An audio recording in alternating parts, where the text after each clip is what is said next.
자, 금투세는 상위 1% 부자만 낸다고? 아니라는데요.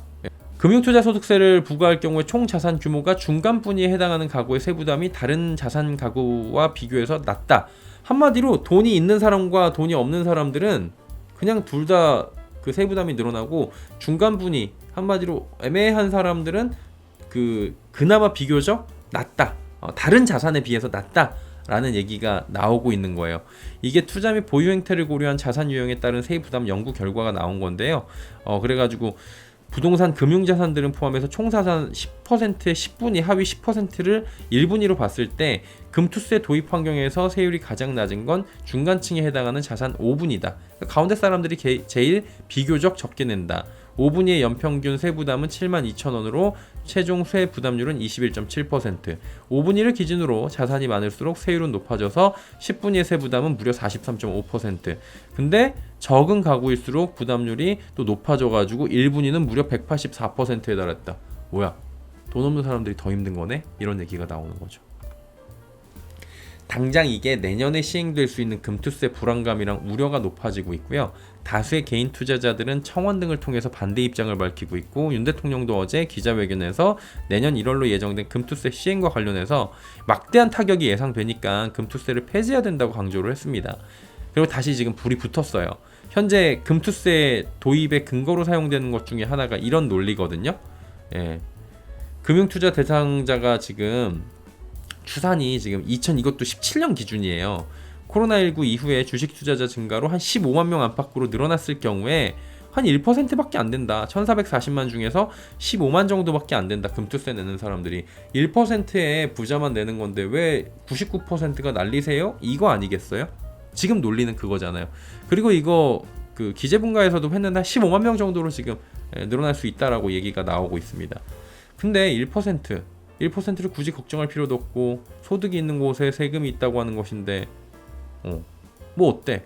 라는 의견에 대해서는, 이게 맞는 의견이라면, 그리고 정확하게 연구 결과가 맞아갖고 정말 1%만 부담을 한다면 그것도 문제가 있죠.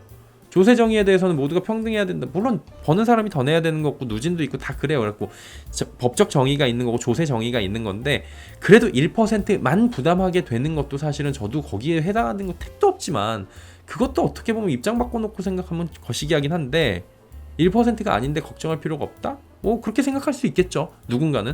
그리고 소득이 있는 곳에 세금이 있다. 당연한 논리긴 해요.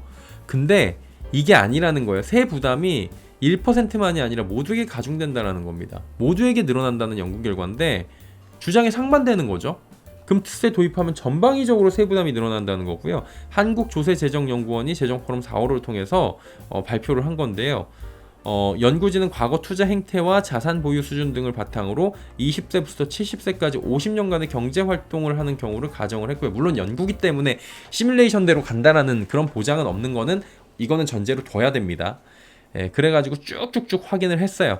그러니까 5분위를 기준으로 자산이 많을수록 세율은 높아지고, 5분위보다 자산이 낮은, 한마디로 이제 중간 단계보다 돈이 조금씩 없는, 자산이 없는 가구로 쭉 내려가 보니까 오히려 높아져가지고 가장 자산이 적은 가구는 무려 184%에 달한다는 거예요. 이거 왜 그런가를 생각을 해보니까 연구진은 자산이 낮은 가구는 금융투자에 대한 손실이 총소득으로 감소하고, 배당소득과 증권거래세 등에 따른 세부담 때문에 전체적인 세부담이 상대적으로 높았다. 자산이 많은 가구는 종합과세에 따른 누진세율 적용에 의해 세부담이 높은 것으로 확인된다라는 설명이에요. 그러니까 자산이 낮은 가구가 대체로 양도소득세가 부과될 때 세부담이 더 낮고, 자산이 많은 가구는 큰 차이가 없는 것으로 나타나는 등 전 분야에 걸쳐서 금투세 도입 시 현행 양도소득세보다 세부담이 커진다는 게 투자자들이 확인해야 되는 부분이라는 거예요. 또 1% 부자만 내면 된다는 이 부분에 대해서도 심각한 오류가 있다라고 얘기할 수 있는, 이게 논리가 되겠죠. 그리고 저는 문제가, 이게 없던 거 만드는 게 가장 큰 문제인 것 같아요. 개인 투자자들에게는 정말 종합적인 문제 선물 세트가 될 수 있다. 이런 부분이 지금 보이고 있거든요. 지금 유예가 될 확률이 굉장히 높아 보입니다. 근데 폐지가 돼야 될 사안이에요. 수익 있는, 아까 말씀드릴 때 수익 있는 곳에 세금 있다. 이 취지는 자본주의 사회에서 맞는 얘기입니다. 이런 취지는 공감을 하는데, 이게 그러면은 수익이 정확하게 있어갖고 세금이 정확하게 매겨지느냐, 이게 그럼 깔끔하게 되느냐, 이 부분을 봐야 되는 거고, 굳이 왜 이거를 만드느냐, 지금 이 상황에서. 현실은 선진국이 아닌데 왜 이런 것들만 선진국화시키고 이게 누구를 위한 것이냐에 대한 의문이 지금 나오고 있는 거죠. 그러니까 그런 거예요. 동네 시내가에서 사람들이 개울가에서 막 사람들끼리 막 물장구 치고 그러는데 보니까 좀 바꿔야 될 것들이 있는 것 같아요. 밑에 막 돌 밑에 막 이런 뾰족한 것도 있고 다치고 그래가지고 밑에 모래만 싹 깔아놓고 물도 깨끗하게 돌아가게 했고 돌도 잘 쌓아가지고 그래도 근사한 우리끼리 할 수 있는 곳들을 만들기 위해서 노력을 하고 있는 거죠. 자정작용을 하고 있던 거예요. 누가? 이게 개인 투자자들인 거예요. 엉망진창인 개울에서 자정작용을 하면서 그래도 우리끼리 어떻게든 물고기도 잡아보고 송사리라도 잡아보고 그러다가 잉어라도 하나 잡히면 월척이다 같이 축하해주는 그런 분위기를 만들고 있었던 거예요. 그리고 그러면서 이제 얘기를 하죠. 근데 이거 힘든 거 있으니까 여기 진짜 여기 못 있어요. 못 좀 빼주시고. 아니 어떻게 개울에 못이 있습니까? 근데 쟤네들은 옆 동네에 와갖고 가끔 여기 수영하는 애들 보면은 쟤네들은 물안경에다가 그 다음에 신발 신고 들어오고 그래가지고 못도 안 찔리고 유리에도 안 찔리고 물안경 쓰고서 스노클링 하니까 쟤네들은 하루 종일 잠수해갖고 다 잡아가는데 우린 그것도 아니고 잡기도 힘든데 그래도 물 깨끗하게 만들려고 하고 있고 조약돌도 좀 걷어내면서 좀 걷기도 편하게 만들어지고 있고 이렇게 만들고 있는 거잖아요. 안 바꿔주잖아요. 옆 동네 애들이 와가지고 걔네들이 외국인들 아니에요. 예, 그렇게 해가지고 하고 있는 건데 들은 채 많지 했잖아요. 그거 해달라고 그럴 때 윗사람들한테 좋은 것 만들어놔. 근데 갑자기 어느 날 윗선에서 그럽니다. 어느 날 느닷없이 야 여기서 이렇게 해가지고 수영하고 물고기 잡는 건 좋은데 돈 내. 왜? 이렇게 되는 거죠. 야 저기 옆 동네 좋은데 보면은 이렇게 노는 것 자체에 대해서 다 돈 받더라. 야 22% 내. 많이 벌면 27.5% 내고. 이거 왜 내요 우리가? 야 그러면은 못 벌면 안 내도 돼. 야, 못 벌면 안 내도 되고. 그 다음에 걔 대신 공제는 한 군데만 해준다. 한 마리 잡은 것만 해준다. 뭐 이런 식으로 한 계좌만 해준다. 이런 식으로 하는 거예요. 예. 이런 식으로 막 얘기를 하고 있어요. 그냥 너희들도 돈 내야 된다.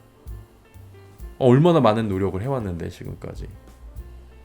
이런 상황들이 펼쳐지니까 선진국식으로 세금을 걷겠다고 하니까 얼마나 지금 벙찐 거예요. 그렇다고 거기하고 같은 지금 상황이냐? 그건 아니잖아요. 현실은 선진국이 아닌데 왜 이런 것들만 선진국화 시켜가지고 이거를 대체 누구를 위한 거냐고요.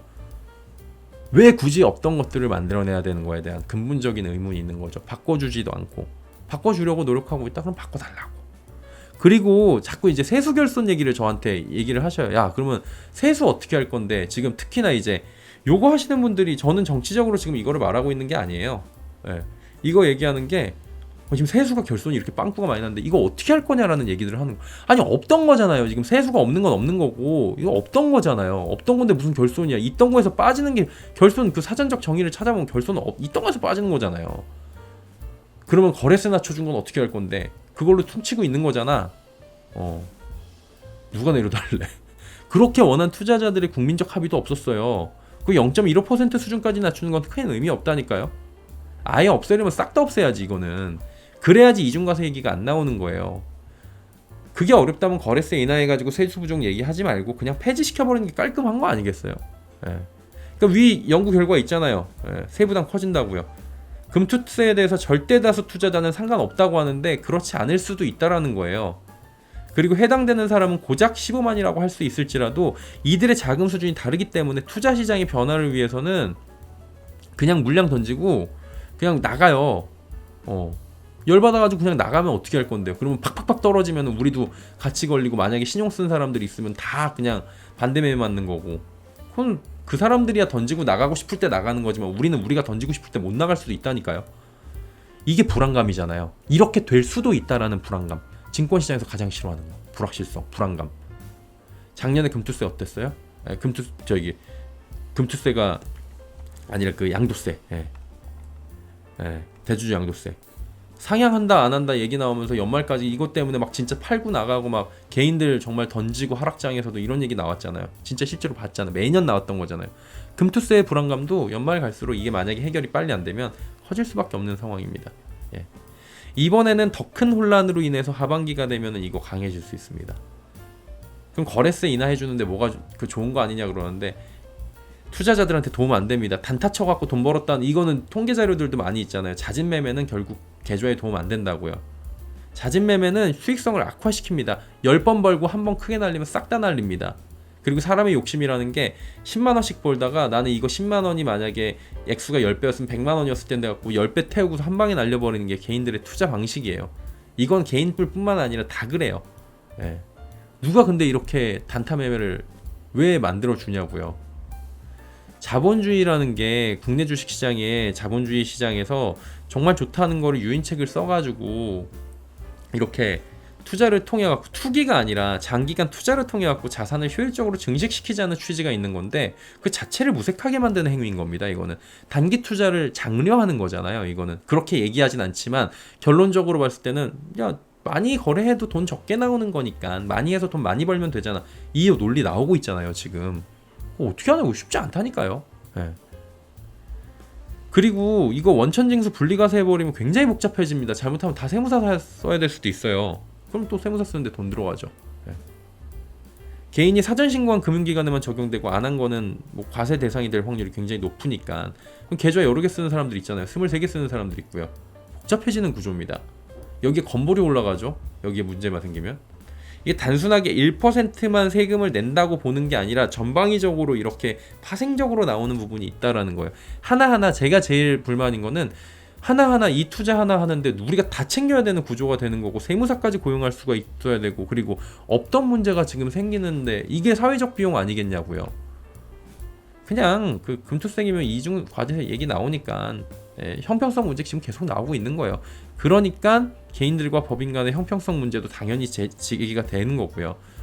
그러다 보니까 국민청원 올라오고 반발도 강하고 추이는 지켜봐야 되겠지만 이번 국회에서는 당연히 처리가 어려울 거고 22대 국회로 넘어갈 텐데 야당도 지금 심각하게 받아들이고 있어요. 이거 유예 가능성을 내비치고 있긴 한데 이거 유예가 아니라 폐지가 정답입니다. 근데 안타깝게 상황은 그냥 흘러가는 거는 유예를 일단 합의를 보고 공론화 과정을 다시 거치자라고 하지 않을까. 그래서 이게 다음 대선까지 넘어갈 수도 있다라는 생각을 저는 개인적으로 좀 하고 있어요. 예. 대선 공약으로 다시 나오지 않을까. 뭐 이런 생각까지도 한번 해보고 있습니다.